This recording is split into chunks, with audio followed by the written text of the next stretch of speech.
శివార్త మీ వార్త. ఓం నమ శివాయ. హర హర మహాదేవ. అన్నమయ్య జిల్లా తంబలపల్లి పుణ్యక్షేత్రం మల్లయ్యకొండలో వెలసిన శ్రీ భ్రమరాంబికాదేవి సమేత మల్లికార్జున స్వామివారి సన్నిధిలో ఈ నెల 24 నుంచి 26 వరకు మహాశివరాత్రి బ్రహ్మోత్సవాలు జరగనున్నాయి. ఈ సందర్భంగా మల్లయ్యకొండలోని పుణ్యస్థలాలను రోజుకొకటి చొప్పున శివార్త ప్రసారం చేస్తుంది. మల్లయ్యకొండపై ఆలయం వెనుక వైపున శివపురం కాలిబాటలో వెలసిన నిచ్చెనగుండం పుణ్యక్షేత్రం. ఈ నిచ్చెనగుండంలోని తీర్థాన్ని సేవిస్తే సర్వరోగాలు నయం అవుతాయని భక్తులు విశ్వసిస్తారు. నిచ్చెనగుండ తీర్థం ఆనుకొని గుహ ఉంది. ఈ గుహలో ఈ శిలాశాసనం ఉంది.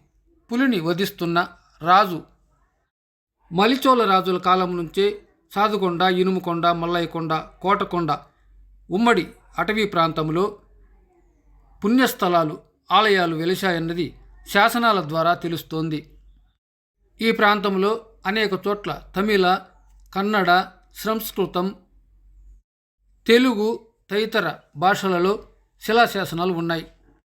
నిచ్చెనగుండం పుణ్యతీర్థం ఆనుకుని ఉన్న ఈ గుహలో ఈ నిచ్చెన పూర్వీకులు ఉపయోగించిన కొయ్య నిచ్చెన.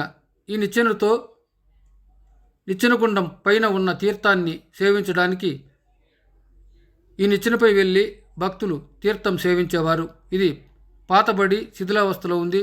నేడు ఇనుప నిచ్చెన ఉపయోగిస్తున్నారు.